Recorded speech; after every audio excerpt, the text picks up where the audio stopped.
Hello friends, welcome to our YouTube channel arithmetic to advance. आज के इस video में हम 24 जुलाई 2023 के शिफ्ट थर्ड के मैथ्स के क्वेश्चन सोल्व करेंगे।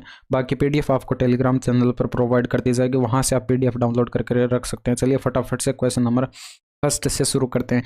यहाँ पर आपको दे रखा है, यदि त्रिभुज एबीसी और त्रिभुज डीईएफ सर्वांग सम त्रिभुज हैं तो निम्नलिखित में से कौन सा असत्य है।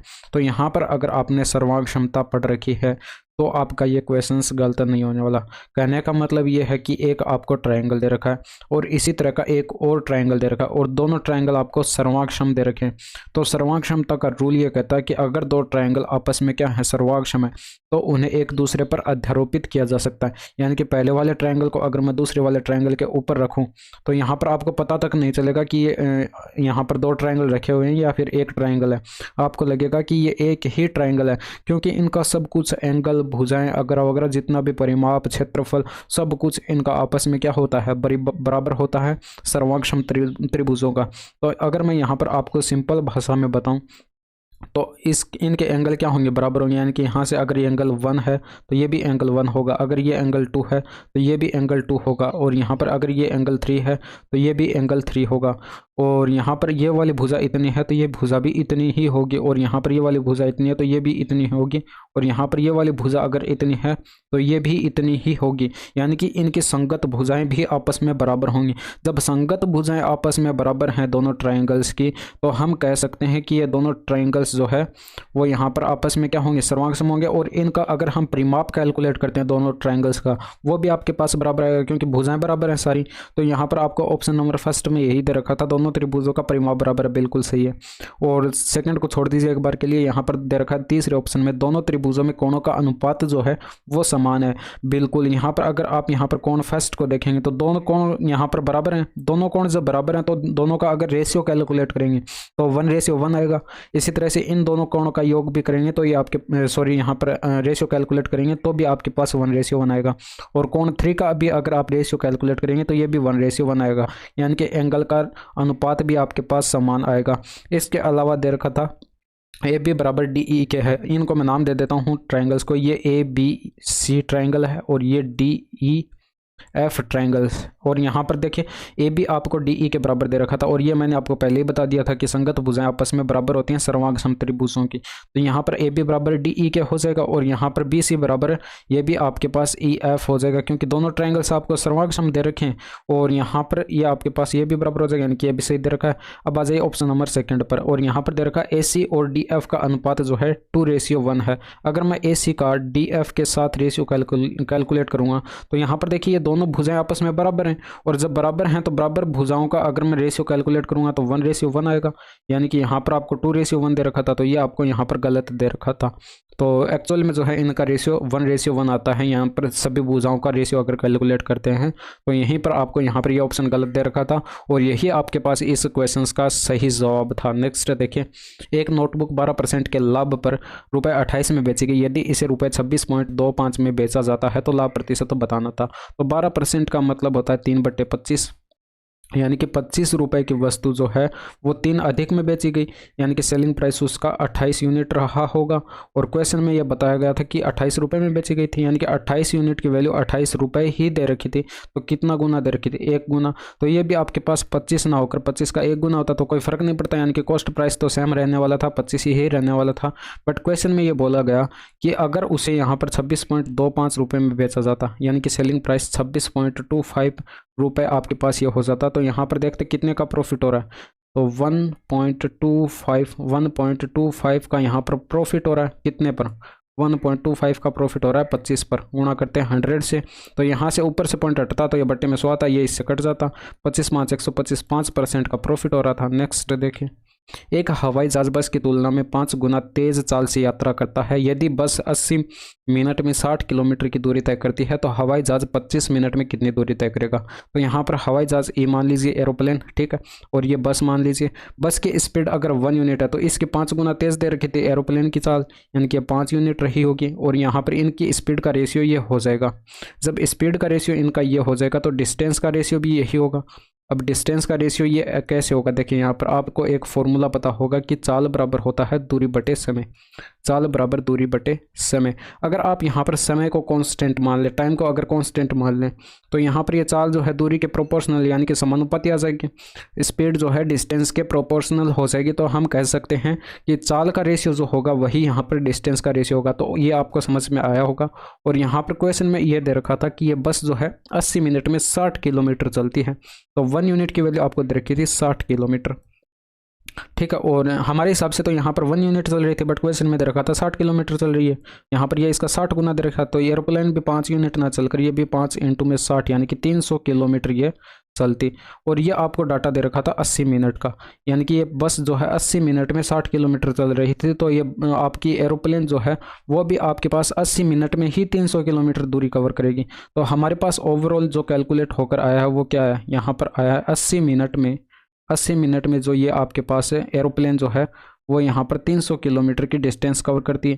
तो आप यहाँ पर बता सकते हैं कि 25 मिनट में वह कितनी डिस्टेंस कवर करेगी, यानी कि 25 मिनट इक्वल टू आपके पास हो जाएगा 25 × में 300 बट्टे करते 80। तो ये आपके पास 1 0 से तो 1 0 कट जाता, ऊपर आता 750 बट्टे 8 आता, 8 का भाग लगाते 9 8 72 और 3 बचा, और 8 3 का 24 और 6 बचा, और 7 8 56 और यहाँ पर 4 बचा, 5 8 40, 5 8 40, यानी कि आपके पास आंसर आ जाता। नेक्स्ट देखिए, 4 महिलाएं और 7 पुरुष 7 दिन में कुल 11,480 कमाते, जबकि 10 महिलाएं और 17 पुरुष 9 दिन में कुल 36,360 कमाते हैं। तो 11 महिलाएं और 9 पुरुष मिलकर 13 दिन में कितना कमाएंगे। देखिए यहाँ से आपको दे रखा था ये 4 फीमेल प्लस के अंदर ये 7 मेल मिलकर 7 दिन में इतना कमाते हैं। 7 दिन में इतना कमाते हैं तो एक दिन में कितना कमाएंगे, 7 का इसमें भाग कर देते, 7 का इसमें भाग कर देते तो 7 कम 7, 4 बचा, और 7 6 42, और फिर यहाँ पर 2 बचा, 7 6 28, यानी कि 1640 एक दिन में कमाते ये।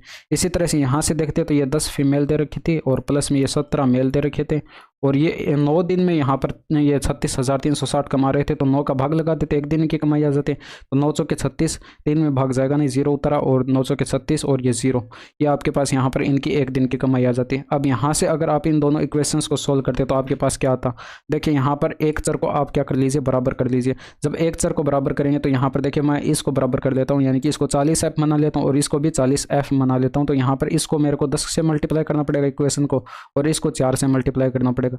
जो नई इक्वेशंस हमारे पास आएंगे वो मैं यहाँ पर लिख रहा हूँ। ऊपर आएगा 40f और ये प्लस में 17, ये 70 आ जाएगा, 70m आ जाएगा, इक्वल टू इसको 10 से मल्टीप्लाई कराएंगे तो ये आपके पास 16,400 हो जाएगा, और ये यहाँ पर 40f आ जाएगा दूसरी इक्वेशन, ये 17 4 68m आ जाएगा, और ये इसको 4 से मल्टीप्लाई करेंगे तो 4 चौके 16, और यहाँ पर भी आपके पास 4 चौके 16 बन जाएगा, ये 0 आ जाएगा, ठीक है। 16,160 इनकी कमाई आ जाएगी। यहाँ से इनको सोल्व करेंगे तो ये माइनस कर दीजिए, दोनों इक्वेशंस को माइनस करेंगे तो चिन्ह चेंज हो जाएंगे, तो ये इससे कट जाएगा, और यहाँ पर ये 2m बचेगा, इक्वल टू आपके पास यहाँ पर कितना बचेगा, ये यहाँ पर 260 240 का डिफरेंस यहाँ पर दिखाई दे रहा है, यानी कि m इक्वल टू आपके पास आ जाएगा 120। जैसे ही m इक्वल टू आपके पास 120 आया तो किसी भी इक्वेशन में आप यहाँ पर m की वैल्यू जो है रख सकते हैं। तो यहाँ पर 120 जैसे ही रखेंगे ये आपके पास यहाँ से कितना आ जाएगा, f 4f प्लस के अंदर ये 12 7 84 यानी कि 840 इक्वल टू ये 1640 के दे रखा था, 840 इधर लाकर माइनस कर देते, 4f इक्वल टू 800 बच जाता, और f इक्वल टू जो है ये 4 दूनी 8 यानी कि 200 आ जाता है, यानी कि एक फीमेल जो है एक दिन में 200 रुपये कमाती है। तो आप यहाँ से कैलकुलेट कर सकते थे कि 11 महिलाएं 9 पुरुष एक दिन में ये 13 दिन में कितना कमाएंगे, यानी कि 11 फीमेल थी और प्लस में ये 9 मेल थे, और ये 13 दिन तक कमाते हैं। तो बताना था कि ये कितना कमा लेंगे, यानी कि ये फीमेल जो है आपको यहाँ पर दे रखा था कि 200 हमने कैलकुलेट किया, 200 कमाती है एक दिन में, और ये 120 कमाता है एक दिन में, तो ये आपके पास 2200 आ जाता, और ये प्लस में 12 9 108 यानी कि ये 1080 आ जाता। इन दोनों को ऐड करके 13 से मल्टीप्लाई कर देते तो ये आपके पास 3280 बन रहा है, और इसको मल्टीप्लाई करते 13 से तो 13 8 104 का 4 हासिल आती 10 26, और ये 10 36 का 6 हासिल आती 3, 13 3 39 और 3 ये 42, और आगे एक 0 लगा देते, ये आपके पास आंसर आ जाता। नेक्स्ट देखिए, अब यहाँ पर उस क्वेश्चन में देखिए कुछ नहीं कर सकते थे, कैलकुलेशन करनी थी, यानी कि कैलकुलेशन इतनी बनती है उसके अंदर, कैलकुलेशन इससे ज़्यादा कम कर ही नहीं सकते थे, कैलकुलेटिव क्वेश्चंस था। अब यहाँ पर इस क्वेश्चन में आपको पूछ रखा था कि दिए गए दंड आलेख का ध्यानपूर्वक अध्ययन कीजिए और निम्नलिखित प्रश्न का उत्तर दीजिए। तीनों कंपनियों की मिलाकर औसत मांग और औसत उत्पादन के बीच का कितना अंतर है ये बताना था। तो यहाँ से आप मांग का औसत कैलकुलेट करते और यहाँ पर प्रोडक्शन का औसत कैलकुलेट करते, फिर डिफरेंस करते तो आपके पास आंसर आ जाता, या फिर पहले डिफरेंस कर लीजिए फिर यहाँ पर औसत कैलकुलेट कर लीजिए तो भी आपके पास आंसर आ जाएगा। तो यहाँ से आपको अगर ये डाटा दिखाई नहीं दे रहा है तो मैं यहाँ पर आपको बता देता हूँ कि ये 380 दे रखा है, ये सॉरी 3800 दे रखा है, और ये 4532 और ये 5318। तो ये 3800 और ये आपको दे रखा है 4532 और ये आपको दे रखा है 5318। ये इनको आप क्या कर लेते, ऐड कर लेते, यानी कि 10 का 0 हासिल आती, 1 4 और 1 5 आता, और यहाँ पर आपके पास बन जाता 8 5 13, 8 5 13 और 3 16 का 6 हासिल आती आपके पास 1, और ये 9 3 12 और 1 13, ये इतना आता। ठीक है, ये आपके पास डिमांड का है। अब हम प्रोडक्शन का यानी कि ऑरेंज कलर वाला टोटल कर लेते हैं। तो यहाँ पर ये 3620 दे रखा था, 2829 और 2833। तो 3620 और 2829 और ये आपको दे रखा था 2833। इन सभी का टोटल कर लीजिए, यानी कि 9 3 12 हासिल 1 7 1 8, और यहाँ पर आपके पास 8 8 16 और 6 22 का 2 हासिलाती 2, और ये 7 और 2 9, यानी कि इतना आ जाता। इन दोनों का डिफरेंस आप कैलकुलेट करते तो ये आपके पास डिफरेंस इनका कितना आता, यानी कि देखिए 10 में से 2 जाएगा तो ये 8 बचेगा, और यहाँ पर ये 14 में से 8 जाएगा 6 बचेगा, और यहाँ पर ये 2 जाएगा, ये यहाँ पर 5 में से तो ये आपके पास 3 बचेगा, और यहाँ पर ये 9 जाएगा 13 में से तो ये 4 बचेगा। इसको डिवाइड कर देना था, 3 से 3 एकम 3, 4 3 12, और फिर यहाँ पर 1 बचा, और 5 3 15 और 6 3 18, यानी कि 1456 जो है वो आपके पास करेक्ट आंसर था। 10x बराबर ये दे रखा था, तो इसका मान कैलकुलेट करके बताना था। देखिए 10x को आप क्या लिख सकते हैं, साइन एक्स बटे कोस एक्स लिख सकते हैं, और ये बराबर 7/5 के दे रखा है, यानी कि साइन एक्स की वैल्यू 7 यूनिट और कोस एक्स की वैल्यू 5 यूनिट। इसमें पुट कर दीजिए 9 इंटू में ये आपके पास 7 दे रखा था साइन एक्स, और ये माइनस के अंदर 42/5 इंटू में कोस एक्स की वैल्यू 5 यूनिट, बट्टे में 15 इंटू में साइन एक्स की वैल्यू 7, प्लस में 21 इंटू में कोस एक्स की वैल्यू भी 5 थी। तो यहाँ पर ये आपके पास ऊपर देखें 9 7 63, ये 5 से 5 कट जाता, और 63 में से 42 माइनस करते ऊपर 21 बचता, और ये 15 7 105, 21 5 105, 105 और 105 210 बनता, यानी कि 1/10 आता, और 10 का भाग लगाते तो 0.1 जो है वो आपके पास करेक्ट आंसर आता। यदि एक गोले का व्यास आपको दे रखा है तो गोले का आयतन बताना था, तो यहाँ पर सिंपल सा फॉर्मूला यूज करते 4/3 इंटू में पाई की वैल्यू 22/7 इंटू में r क्यूब होता है, तो व्यास दे रखा था तो 7/2 त्रिज्या हो जाती है, यानी कि 7/2 इंटू में 7/2 इंटू में 7/2। तो यहाँ पर ये 2 इंटू में 2 4 बनेगा, 4 से कट जाएगा, ये 2 से 11 बार कट जाएगा 22, ये यहाँ पर सॉरी यहाँ पर ये 7 कट जाएगा, 7 से ऊपर देखिए 7 7 49 बनेगा, 49 को 11 से मल्टीप्लाई करेंगे तो 11 9 99 हासिल आती 9, और 44 और 9 53, और बट्टे में आता 3 का भाग लगाते 1 बार चला गया, और यहाँ पर 2 बचा उतारते 3, तो ये 7 3 21, और फिर यहाँ पर 2 बचा, और ये आपके पास 9 3 27, और यहाँ पर 1 बचता, 9 3 27 और सॉरी 2 बचता, और 6 3 18। अब देखिए 6 6 चलता है, यहाँ पर लगभग में अगर लिखते तो यहाँ पर ये 7 लिख सकते थे, तो लगभग में जो है ये आपके पास आंसर आ जाता सेंटीमीटर क्यूब में। नेक्स्ट देखिए 12 सेंटीमीटर और 16 सेंटीमीटर त्रिज्याओं वाले 2 वृत्त बाह्य रूप से स्पर्श करते हैं, तो घनिष्ठ अनुस्पर्श रेखा की लंबाई आपको बतानी थी। तो 2 सर्किल बना लेते, यहाँ पर ये मान लीजिए 22 सेंटीमीटर त्रिज्या का सर्किल है, और एक और सर्किल बना लेते जो कि आपको दे रखा था 16 सेंटीमीटर त्रिज्या का, इसको थोड़ा छोटा बना लेते हैं।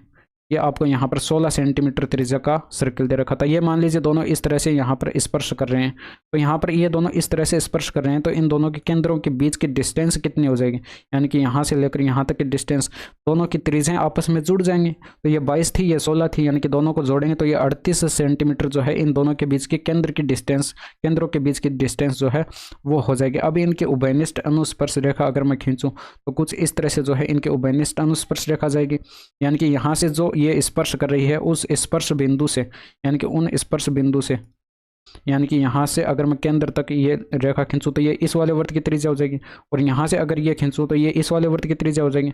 अब आप देखेंगे कि यहाँ पर त्रिज्या आपको दे रखी थी कितने, ये इसकी दे रखी थी 22 और ये इसकी दे रखी थी 16।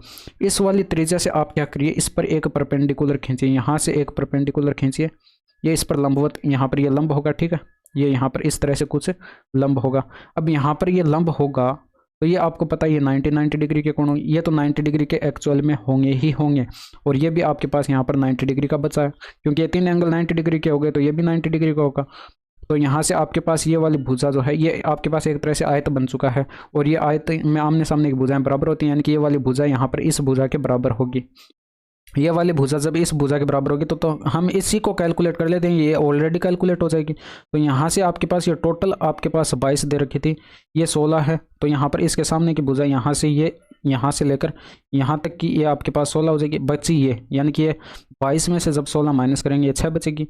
अब जब ये 6 बची है तो यहाँ से पाइथागोरस प्रमेय लगाकर कैलकुलेट कर लेते हैं। ये बेसिक कॉन्सेप्ट होता है, ये आपके माइंड में रहना चाहिए। बस डायरेक्ट आप जो मैं अब कैलकुलेशन कर रहा हूँ वो कैलकुलेशन आपके माइंड में चलनी चाहिए। अंडर रूट के अंदर करते 38 का स्क्वायर, क्योंकि कर्ण का स्क्वायर माइनस आधार का स्क्वायर यानी कि 6 का स्क्वायर करते हैं। तो अंडर रूट के अंदर बचता क्या 1444, 38 का स्क्वायर 1444 होता है, माइनस करते 36, 36 इसमें से घटाते हैं। अंडर रूट के अंदर कितना बच रहा है, यानी कि यहाँ पर बच रहा है ये आपके पास अंडर रूट के अंदर बच रहा है ये 1408 बच रहा है, 1408 बच रहा है। अब ऑप्शन से देखें यहाँ पर अंडर रूट के अंदर 11 आ रहा है, 22 आ रहा है और 11 आ रहा है, ठीक है। तो सबसे पहले हम 22 से डिवाइड करके देखते हैं कि 22 से डिवाइड हो रहा है कि नहीं। अंडर रूट के अंदर 22 का अगर भाग देते हैं तो 22 ये भाग दिया इसका 22 में, 22 6 132 होता है, 6 बार गया और 8 बचा, ये पूरा पूरा जा रहा है 22 के 88। तो यहाँ पर 64 का तो वर्गमूल कितना होता है 8 होता है और अंडर रूट के अंदर 22 बच गया, यानी कि सेंटीमीटर में आपके पास ये करेक्ट आंसर आ जाएगा।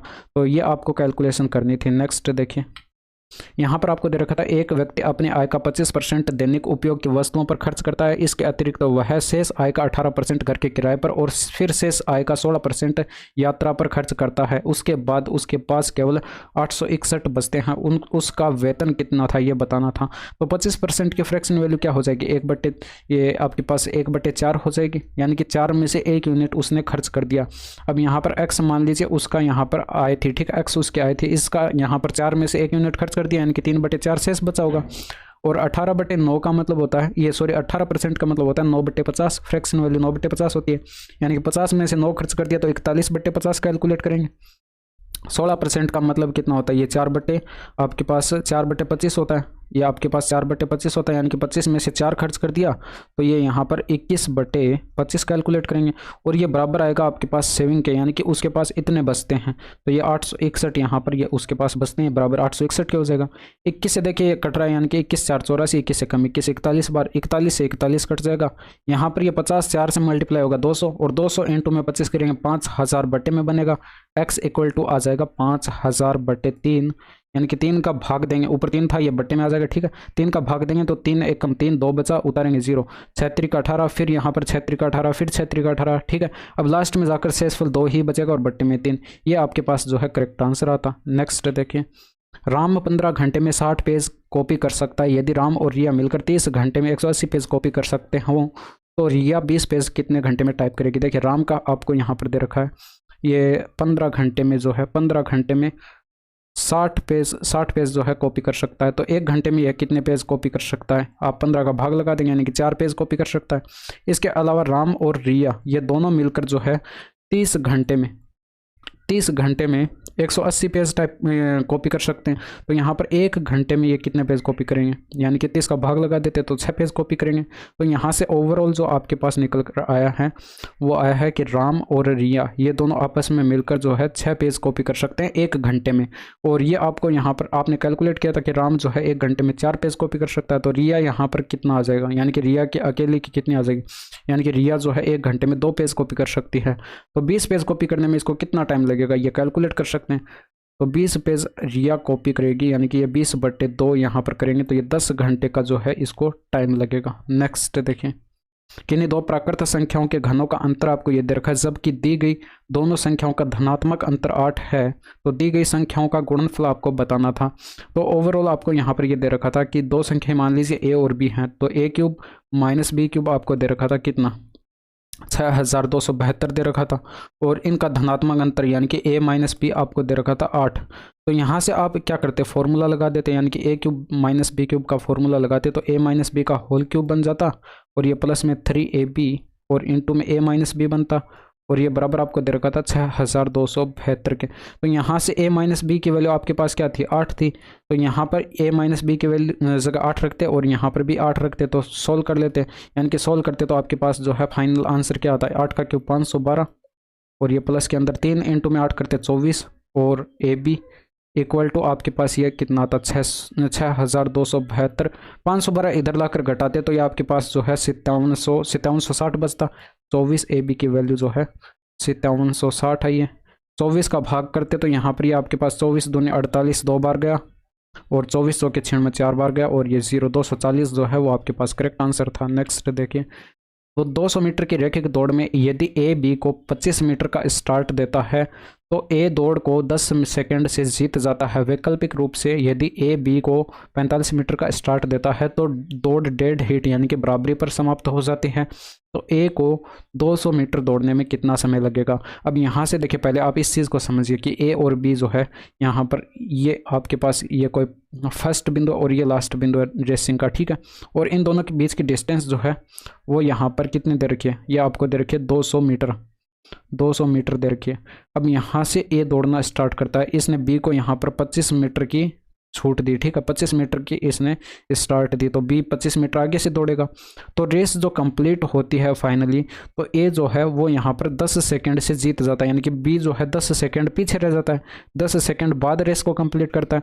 इसी तरह से बाद में दिया गया कि ए जो है वो यहाँ पर बी को अगर ए जो है वो बी को अगर 45 मीटर की छूट देता है, यानी कि 45 मीटर का स्टार्ट देता है, तो रेस क्या होती है, बराबरी पर समाप्त होती है। तो इसका मतलब यहाँ पर ये 20 मीटर, अब देखिए यहाँ पर इसने 20 मीटर की छूट और दी तो रेस बराबरी पर खत्म हो गई। यहाँ पर इसने 20 मीटर जो है कम छूट दी, तो यहाँ पर जो है इसको बी को यहाँ पर 10 सेकंड का, ये 20 मीटर कम छूट दी, तो यहाँ पर इस बी को जो है 10 सेकंड का टाइम अधिक लगा। तो यहाँ पर आपको ये समझ में आ गया होगा कि ये 20 सेकंड की छूट देने पर जो है इसको आपको यहाँ पर इसको जो है 10 सेकंड अतिरिक्त टाइम लगता है। तो ये ही मैं आपको समझाना चाहता था, यानी कि यहाँ से अगर आप देखें तो मैं अब आपको ये बता देता हूँ कि इस क्वेश्चन को बनाना कैसे चाहिए था। यानी कि ए जो है वो 200 मीटर की रेस कंप्लीट करता है और बी जो है वो यहाँ पर 25 मीटर कम दौड़ता है, क्योंकि 25 मीटर की स्टार्ट दी थी, तो यहाँ पर इनके बीच ये 175 मीटर दौड़ेगा। और इसके बाद जो है अगर ये 45 मीटर के स्टार्ट देता है तो ए जो है वो 200 मीटर दौड़ेगा ही, और बी जो है वो यहाँ पर कितना दौड़ेगा, ये 155 ही दौड़ेगा, क्योंकि 45 मीटर की स्टार्ट दे चुके हैं। तो इन दोनों के बीच का डिफरेंस 25 मीटर और इन दोनों के बीच का डिफरेंस 45 मीटर। अब इन 25 और 45 के बीच का डिफरेंस आपको देखना था, ये 20 मीटर आपको दिखाई पड़ रहा है, ये 20 मीटर इन दोनों के बीच का डिफरेंस है, 25 मीटर और 45 मीटर, यानी कि यहाँ पर इस 20 मीटर को कवर करने में इसको 10 सेकंड का जो है टाइम अतिरिक्त लग रहा था। ये आपको यहाँ पर देखना था, यानी कि यहाँ पर आपको पता चल गया कि 20 मीटर की डिस्टेंस जो है ये कवर करने में जो है उसको यहाँ पर 10 सेकंड का टाइम लगता है। कितना टाइम लगता है, 10 सेकंड का। तो आप यहाँ पर बता सकते हैं कि ये 200 मीटर की रेस कंप्लीट करने में उसको 100 सेकंड का टाइम लगता, यानी कि 100 सेकंड का यहाँ पर टाइम लगता। तो यहाँ पर ये 20 मीटर की डिस्टेंस कवर करने में जो है इसको 10 सेकंड का टाइम लग रहा था। तो यहाँ पर जो है ये 200 मीटर की अगर रेस कंप्लीट करता तो इसको कितने का टाइम लगता, यहाँ पर ये 100 सेकंड का टाइम लग जाता, 100 सेकंड का यहाँ पर ये टाइम लग जाता। तो अब यहाँ पर देखिए आपको समझना ये था कि यहाँ पर जो है ये बी का आया है, ठीक है, ये डाटा जो है ये बी का आया है, क्योंकि बी को यहाँ पर ये 20 मीटर अतिरिक्त कवर करने में 10 सेकंड लग रहे थे। तो ये 20 सेकंड 200 मीटर की अगर ये रेस कंप्लीट करता है तो इसको 100 सेकंड का टाइम लगता है। तो यहाँ पर 155 मीटर की रेस कंप्लीट करने में इसको कितना टाइम लगेगा, ये आप कैलकुलेट कर लेते हैं, यानी कि 155 मीटर की रेस ये कंप्लीट करता तो ये 100/200 कर देते। अब यहाँ पर यही कैलकुलेट क्यों किया है, क्योंकि ये इसने 45 मीटर की स्टार्ट दी, तो यहाँ पर ये बी का टाइम आएगा, ठीक है, और बी का टाइम आएगा क्योंकि यहाँ पर ये क्वेश्चन में दे रखा था कि रेस बराबरी पर समाप्त होती है, तो जो बी का टाइम होगा वही ए का ही टाइम होगा। ये आपको समझ में आया होगा। और यहाँ से ये टाइम कितना आ जाता, यानी कि 155 में 2 का भाग लगाते तो 77.5 सेकंड का टाइम आ जाता, और यही टाइम आपके पास ए का भी टाइम होता, क्योंकि रेस बराबरी पर समाप्त हो रही थी। यहाँ पर ये चीज़ आपको समझ में आई होगी। नेक्स्ट देखिए, एक शॉपिंग मार्ट एक वस्तु की बिक्री पर 4 अलग अलग छूट योजनाएं प्रदान करता है। तो पहली छूट आपको दे रखी है 30%। अब यहाँ पर पूछा गया था कि कौन सी छूट योजना ग्राहक को अधिकतम छूट प्रदान करेगी, तो इसमें तो 30% दी गई है, इसमें तो कोई प्रॉब्लम नहीं है। इसको एकल छूट में कन्वर्ट कर लेते हैं, 15-15 की 2 क्रमागत छूट है, तो 15 प्लस का 15 करते हैं, -15 इंटू में 15 करते हैं और बट्टे में करते हैं 100 से।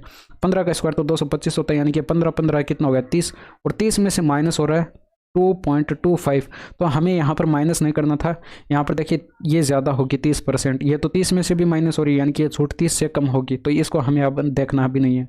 और ऑप्शन नंबर 3 की अगर मैं देखूँ, यहाँ पर लिख रहा हूँ, ठीक, ऑप्शन नंबर 3 का अगर मैं देखूँ तो टोटल वस्तुएं थी 2 और 1 3, टोटल वस्तुएं हो गई 3, और 3 में से 1 फ्री थी, गुणा करते हैं 100 से, तो ये आपके पास 33 से 1/3% आता। ये वाली छूट आई, ठीक है। अब तक कि यहाँ पर ऑप्शन नंबर 3 आंसर हो सकता है अब तक, ठीक है। और इसके बाद ऑप्शन नंबर 4 को देखिए। यहाँ पर ऑप्शन नंबर 4 को अगर देखेंगे तो ये आपके पास जो है 5 और 3 8 टोटल वस्तुएं थी, 8 टोटल वस्तुएं थी, 8 में से 3 फ्री थी और ये मल्टीप्लाई करते हैं 100 से, तो यहाँ से आपके पास 1/8 की परसेंटेज वैल्यू जो है 12.5% होती है। तो मल्टीप्लाई करते 3 से तो 12 3 36 और 1.5 आपके पास 37 से 1/2% का डिस्काउंट होता, यानी कि सबसे ज़्यादा छूट जो है यहाँ पर मिल रही है। तो ऑप्शन नंबर 4 जो है वो आपके पास करेक्ट आंसर होता। नेक्स्ट देखिए, निम्नलिखित का सरलीकरण कीजिए। अब यहाँ पर अगर आप सरलीकरण करते हैं तो देखिए यहाँ पर सबसे पहले बट्टे में आपको 5 जो है कॉमन दिखाई पड़ रहा होगा। अब यहाँ से 5 कॉमन आएगा और यहाँ से भी 5 कॉमन, 2 बार 5 5 कॉमन आएगा, यानी कि बट्टे में 1/25 हो जाएगा, 1/25 हो जाएगा, ठीक है। और ब्रैकेट में क्या बचेगा, ऊपर देखिए 0.01 का क्यूब लिख सकते हैं और प्लस में 0.003 का होल क्यूब लिख सकते हैं। और ये बट्टे के बट्टे में क्या आ जाएगा, यानी कि यहाँ से ये देखिए 0.01 बचेगा और यहाँ पर भी 0.01 बचेगा और ये 2 बार मल्टीप्लाई हो रहा है तो यहाँ पर ये स्क्वायर हो जाएगा। और ये माइनस के अंदर यहाँ पर देखिए 0.003 बचेगा और यहाँ पर तो 0.01 ही बचेगा, 0.01। और ये प्लस में ये यहाँ पर 0.003 बचेगा, 2 बार बचेगा, यहाँ पर भी बचेगा और यहाँ पर भी बचेगा। तो मैं डायरेक्ट लिख रहा हूँ 0.03 का होल स्क्वायर लिख रहा हूँ, ठीक है। और यहाँ पर ये ऐसे लिख दिया। अब यहाँ पर देखिए बार बार इतनी बड़ी वैल्यूज जो है लिखनी ना पड़े, इसके लिए आप यहाँ पर 0.01 को ए मान लीजिए और 0.003 जो है इसको बी मान लीजिए। अब यहाँ से आपके पास क्या आ जाएगा, 1/25 आ जाएगा और ब्रैकेट के अंदर ऊपर क्या बनेगा, ए का क्यूब बनेगा प्लस बी का क्यूब बनेगा और बट्टे में जो है ए का स्क्वायर बनेगा माइनस ए इंटू में बी बनेगा प्लस का बी का स्क्वायर बनेगा। और ये बराबर देखिए 1/25, ऊपर फॉर्मूला अगर यूज़ करेंगे 1/25, ऊपर अगर फॉर्मूला यूज़ करेंगे तो ये आपके पास क्या बनेगा, ए प्लस का बी बनेगा और इनटू में आएगा ए का स्क्वायर और ये माइनस का ए बी और ये प्लस का बी का स्क्वायर ऐसे आएगा। और ये बटे के अंदर क्या आएगा, ए का स्क्वायर ये दे रखा था, ठीक है, ये माइनस का ए बी और ये प्लस का बी स्क्वायर। अब यहाँ से देखिए ये ब्रैकेट जो है यहाँ से ये वाली ब्रैकेट जो है यहाँ से ये इससे कट जाएगी, यानी कि ये ऊपर ए प्लस का बी बचा, यानी कि ओवरऑल जो फाइनली आपके पास आएगा यानी कि बराबर में 1/25। और यहाँ पर ब्रैकेट के अंदर क्या करेंगे, ये 0.01 और 0.01 और प्लस करेंगे 0.001, ये 0.003, ठीक है, ये मैं सही से लिख दे रहा हूँ, ये 0.003, ठीक है। अब इनको ऐड करेंगे तो ब्रैकेट के अंदर क्या बन रहा है, यानी कि ऊपर बन रहा है 0.013 बन रहा है और ये बट्टे में 25। अब 25 ऊपर देखिए पॉइंट हटाएंगे तो बट्टे में क्या आएगा, 1000 आएगा। अब बट्टे में 1000 को लिख सकते हैं 10 की पावर 3 और ये बराबर आ जाएगा आपके पास 13 ऊपर बचा और बट्टे में 25। और ये बट्टे में 1000 को 10 की पावर 3 लिखते हैं और ये ऊपर जाता तो 10 की पावर -3 में कन्वर्ट हो जाता है, यानी कि ये फाइनली जो है वो आपके पास आंसर आता। नेक्स्ट देखें, sine theta plus cosec theta बराबर √5 है, तो इसका मान आपको कैलकुलेट करके बताना था। तो इसको क्या लिख सकते थे, साइन थीटा तो है, ठीक है, और ये प्लस में कोसेक थीटा को 1/sin थीटा लिख सकते थे और ये बराबर आपके पास √5 है, ठीक है। और ये यहाँ से इसको क्या लिख सकते थे, अगर इसको यहाँ से लिखते तो ये आपके पास जो है ये साइन क्यूब थीटा दे रखा है, साइन क्यूब थीटा, और ये प्लस के अंदर कोसेक क्यूब थीटा जो है इसको आप लिख सकते थे 1/sin cube theta, 1/sin cube theta. तो ये एक एल्जेब्रा की तरह जो है आपके पास क्वेश्चन बन चुका है। अब यहाँ पर आपको अगर प्रॉब्लम हो रही है तो यहाँ पर जो है साइन थीटा को मान लीजिए x, साइन थीटा को मान लीजिए x, तो यहाँ पर x की ये साइन थीटा की जगह x लिखते तो x + 1/x बराबर √5, तो यहाँ पर x³ + 1/x³ कैलकुलेट करना था, बस इतना सा आपको काम करना था। यहाँ पर ये आप मान लेना, यहाँ पर अगर आपको प्रॉब्लम हो रही है तो यहाँ पर ये मुझे तो डायरेक्ट एल्जेब्रा का क्वेश्चन दिखाई पड़ रहा है तो यहाँ पर सीधे डायरेक्ट इसको कैलकुलेट कर देते हैं, यानी कि कॉन्सेप्ट लगाते हैं तो √5 का क्यूब -3 √5 करते हैं तो ये √5 का क्यूब 5 √5 हो जाएगा और ये माइनस करते 3 √5 तो 2 √5 जो है वो आपके पास करेक्ट आंसर आ जाता। नेक्स्ट देखें, एक निश्चित जमा राशि पर 4.5% वार्षिक दर से एक वर्ष में 135 ब्याज प्राप्त होता है, उसी जमा राशि पर 5% वार्षिक दर से एक वर्ष में कितना अतिरिक्त ब्याज प्राप्त होगा। तो यहाँ पर वो राशि मान लीजिए P थी, ठीक है, और रेट ऑफ इंटरेस्ट 4.5% दे रखी थी, एक साल का कैलकुलेट करना था और डिवाइड करते 100 से, तो जो ब्याज आता आपके पास वो 135 के बराबर आता। तो यहाँ से पॉइंट हटाते बट्टे में 0 आ जाता, ये 5 से कट रहा है, ये 9 × 5 = 45 और ये 5 से कटेगा, ये 27 × 5 = 135 होता है, 9 × 3 = 27 3 बार कट गया और ये P बराबर आ जाएगा आपके पास 3000। तो वो राशि जो है आपके पास 3000 आ चुकी है। अब यही राशि आपको काम में लेनी है और यहाँ पर इस 3000 की राशि का अगर हम 5% की रेट ऑफ इंटरेस्ट से 1 साल का ब्याज कैलकुलेट करते तो ये हमारे पास कितना आता, 2 0 से 2 0 कट जाते हैं और 5 3 का 15 यानी कि 150 यहाँ पर ये ब्याज आता। बट पहले ब्याज हमें कितना दे रखा था, यहाँ पर देखिए 135 ब्याज दे रखा था। तो पहले 135 दे रखा था, इससे कितना अतिरिक्त ब्याज मिला ये हमें बताना था। तो 15 जो है हमें यहाँ पर अतिरिक्त ब्याज मिला। तो ऑप्शन नंबर 4 जो है वो आपके पास करेक्ट आंसर था। एक समबाहु त्रिभुज पी क्यू आर का केंद्रक एल है। यदि पी क्यू बराबर 6 सेंटीमीटर है तो पी एल की लंबाई जो है वो आपको कैलकुलेट करके बतानी थी। तो यहाँ से एक समबाहु त्रिभुज बनाते और इस समबाहु त्रिभुज का जो है केंद्रक आपको दे रखा था, ये मान लीजिए यहाँ पर जो है केंद्रक है इसका एल, ठीक है, इसका केंद्रक जो है वो एल है। ये त्रिभुज था पी क्यू और आर। अब यहाँ से अगर इसको मिलाते पी को, अगर यहाँ से ये रेखा खींचते बिंदु पी से जो है ये रेखा खींचते तो ये केंद्रक से होकर जाती और केंद्रक से होकर जाती। तो यहाँ पर 1 सेकेंड रुकेगा, ठीक है। तो ये केंद्रक से होकर जाएगी। अब यहाँ से ये केंद्रक से होकर जाएगी तो ये बिंदु मान लीजिए यहाँ पर एम पर इसको काटती है। तो यहाँ पर ये पी एम यहाँ पर समबाहु त्रिभुज की पूरी भुजा हो जाएगी और ये पी क्यू आपको दे रखा था 6 सेंटीमीटर। तो यहाँ से अगर पी एम अगर पूरी भुजा की लंबाई कैलकुलेट करते पी एम तो ये आपके पास कितनी आती है, √3/2 इंटू में भुजा करते तो ये 2 से कट जाता 3 बार, यानी कि 3 √3 जो है वो आपके पास पूरी पी एम आई है, ठीक है। और ये आपको पता है कि केंद्रक जो है इस शीर्ष लंब को 2:1 के अनुपात में डिवाइड करता है, ठीक है, बांट देता है। तो यहाँ पर जो है आपके पास ये फाइनली जो है ये इनका रेशियो कितना है, यानी कि पी एल का रेशियो जो है वो एल एम के साथ जो है LM के साथ जो है ये 2:1 है, 2:1 है। तो यहाँ से अगर आप पूरी भुजा PM कैलकुलेट करते तो यहाँ से 3 यूनिट होती और 3 यूनिट की वैल्यू हमारे पास यहाँ पर 3√3 है, 3√3 है। कितना गुना दे रखे, √3 गुना दे रखे। तो PL की हमसे पूछी गई थी तो ये PL कितनी हो जाती, यानी कि आपके पास हो जाती ये भी 2 यूनिट ना होकर √3 गुना, यानी कि 2√3 जो है वो आपके पास करेक्ट आंसर होता। नेक्स्ट देखिए, दिए गए व्यंजक का मान ज्ञात कीजिए। तो यहाँ पर आपको देखिए बोर्ड मास का रूल यहाँ पर लगता है और ये आपको याद होना चाहिए। यहाँ पर देखिए सबसे पहले ब्रैकेट सोल्व करते हैं तो ये माइनस माइनस तो यहाँ पर क्या हो जाएगा, प्लस 36 का 18 होगा, 18 5 कितना होगा, 18 5 हो जाएगा 23 और 23 3 69 हो जाएगा। यानी कि इस पूरी ब्रैकेट की वैल्यू जो है, ये स्क्वायर ब्रैकेट की वैल्यू जो है 69 आई है और ये बाद में था डिवाइड का निशान। यहाँ से 7 माइनस करते 3 तो ये 4 बचता और 4 - 4 यहाँ पर करते तो ये 0 बच जाता, तो ये 0 आ गया, ठीक है। अब यहाँ से इसके मल्टीप्लाई में दे रखा था ये -5 और ये यहाँ पर दे रखा था 15 माइनस हो रहा था। तो यहाँ से देखिए ये 0 के अंदर 69 का अगर हम भाग कर दें तो ये इतनी वैल्यू 0 आती, ठीक है। अब ये इतनी वैल्यू 0 आती तो 0 से हम इसको मल्टीप्लाई करते तो ये पूरी वैल्यू जो है वो आपके पास 0 हो गई और बचा क्या 15, यानी कि 15 जो है वो आपके पास करेक्ट आंसर बचता। यदि cosec theta plus cot theta बराबर 3/2 है तो कोसेक थीटा का मान बताइए। तो यहाँ से आपको एक कॉन्सेप्ट जो है वो ध्यान में रखना था कि अगर cosec theta plus cot theta बराबर x दे रखा हो तो आप यहाँ पर cosec theta minus cot theta अगर लिखना चाहें तो ये 1/x के बराबर होगा। ये वाला कॉन्सेप्ट जो है आपको यहाँ पर ध्यान में रखना था और यही कॉन्सेप्ट जो है यहाँ पर लगाना है। इसी कॉन्सेप्ट को अगर हम यहाँ पर अप्लाई करते हैं तो ये आपको दे रखा है cosec theta plus cot theta बराबर 3/2 दे रखा है और यहाँ से अगर मैं ये कॉन्सेप्ट लगाता तो cosec theta minus cot theta कितना आ जाता, ये इसका व्युत्क्रम हो जाता, यानी कि उल्टा हो जाता, 2/3 हो जाता। इनको सॉल्व करते तो ये इससे कट जाता, 2 कोसेक थीटा था, 2 कोसेक थीटा बराबर इन दोनों भिन्नों को जोड़ना था, यानी कि एलसीएम तो इनका 6 आता, ठीक है। और ये 3 त्रिका 9 और 9 प्लस का 4 करते तो ये आपके पास 13 आ जाता। यहाँ से कोसेक थीटा की वैल्यू कितनी आ जाती, कोसेक थीटा बराबर आ जाता 13/12। ये आपके पास जो है राइट आंसर था। नेक्स्ट देखिए, ए बी और सी मिलकर एक कार्य को 12 दिन में पूरा कर सकते हैं। ए और बी अकेले उसी कार्य को 36 दिन में पूरा कर सकते हैं। सी अकेले उसी कार्य को कितने दिन में पूरा करेगा।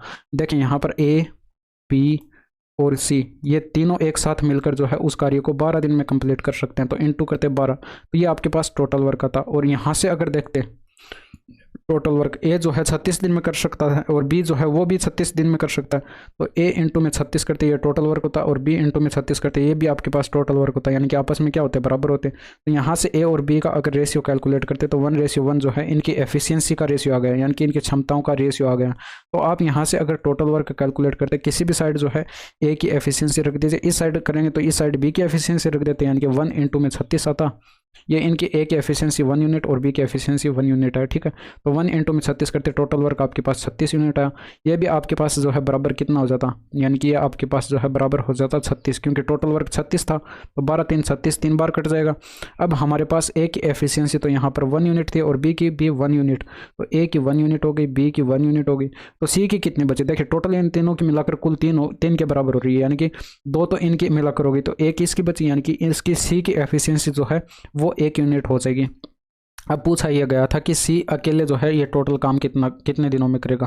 तो सी अकेले करेगा, टोटल वर्क हमारे पास 36 आया था, तो ये 36 का काम करेगा। इसकी एफिशिएंसी हमारे पास 1 यूनिट आई थी, तो 1 का भाग कर देते तो 36 दिन जो है वो आपके पास करेक्ट आंसर होगा। नेक्स्ट देखें, यहाँ पर आपको दे रखा है यदि पाई चार्ट 3 व्यक्तियों के बीच 36 कंचों के वितरण को दर्शाता है तो माधुरी के पास कितने कंचे थे। तो माधुरी का यहाँ से देखते हैं, ये दे रखा है माधुरी का 180 डिग्री दे रखा है, ठीक है, 180 डिग्री। और केंद्र पर बना कोण टोटल 360 डिग्री होता है और 360 डिग्री की वैल्यू हमें 36 कंचे दे रखी थी, तो 36/360 करते और ये आपके पास 10 बार कट जाता, 10 बार कट जाता, ये आपके पास यहाँ पर 10 आता, ठीक है।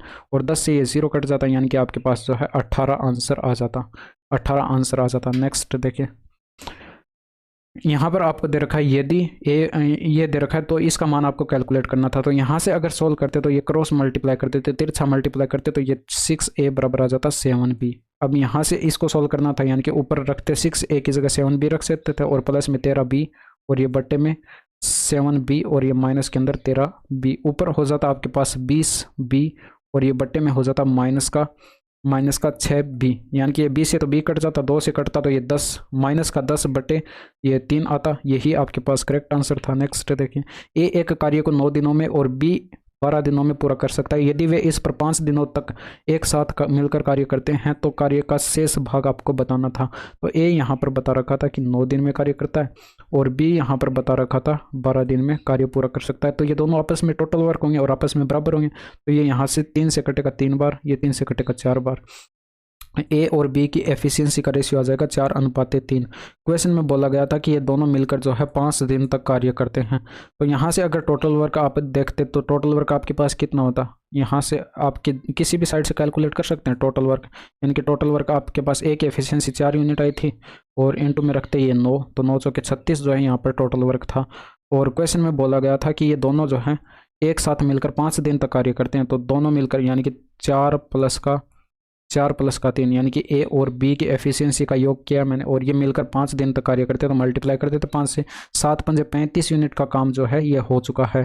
36 में से 35 यूनिट का काम हो चुका है। तो शेष भाग बताना था, शेष काम नहीं, शेष काम का शेष भाग बताना था, यानी कि यहाँ से टोटल में से माइनस करते जितना हो गया था वो और बट्टे में टोटल काम रखते। तो यहाँ पर आपके पास ऊपर 1 बचता और बट्टे में 36, यही आपके पास करेक्ट आंसर था। नेक्स्ट देखिए, एक कार 350 किलोमीटर की दूरी 5 घंटे में तय करती है और दूसरी 450 किलोमीटर की दूरी 90 किलोमीटर पर आवर की चाल से तय करती है। तो कार की औसत चाल बतानी थी। तो टोटल डिस्टेंस बटे टोटल टाइम करते हैं, यानी कि ऊपर 350 और प्लस के अंदर 450 और ये बट्टे में जो है पहली दूरी 5 घंटे में यानी कि 5 करते, प्लस में दूसरा यहाँ पर टाइम नहीं बता रखा है बट चाल बता रखी है। तो ये 450 की डिस्टेंस जो है इसने 90 किलोमीटर पर आवर की स्पीड से तय की। तो ये 0 से 0 कट जाता और 9 से कटता ये 5 आता, यानी कि अब भी आपके पास 5 किलोमीटर आता, 5 5 10 हो जाता और ये ऊपर एक 0 हट जाते, यानी कि 35 प्लस का 45 बचा, ऐड करते तो ये आपके पास कितना आ जाता, 80 बन जाता। 80 किलोमीटर पर आवर जो है उनकी एवरेज स्पीड थी। नेक्स्ट देखिए, निम्नलिखित व्यंजक को हल कीजिए। अब यहाँ से इनको हल करते तो देखिए यहाँ पर पहले ब्रैकेट को सॉल्व करते हैं, यानी कि 30 माइनस 26 करते हैं तो ये 4 और 4 का स्क्वायर 16, यानी कि मैं यहाँ पर लिख रहा हूँ 16 बचा और ये डिवाइड का निशान था। अब यहाँ पर देखिए 8 की पावर 3 माइनस 2 है, तो 3 माइनस 2 करते तो 1 बचता, यानी कि 8 की पावर 1 और 8 की पावर 1 का मतलब 8 और इनटू में था ये 2, ये 0.5 और यहाँ पर ये प्लस में था 2 प्लस का था यहाँ पर। तो ये 8 से कटता ये 2 बार 8 से कटता है ये 2 बार, और यहाँ पर ये 2 था, और ये प्लस के अंदर देखिए 0.5 को 2 से मल्टीप्लाई करते हैं तो 1 आएगा, यानी कि आंसर जो है वो आपके पास 3 आता। तो ये थे आज के 25 क्वेश्चंस, और यहाँ तक की वीडियो कैसी लगी कमेंट करके ज़रूर बताइएगा। That's all for today, thank you, धन्यवाद, बाय बाय, टेक केयर।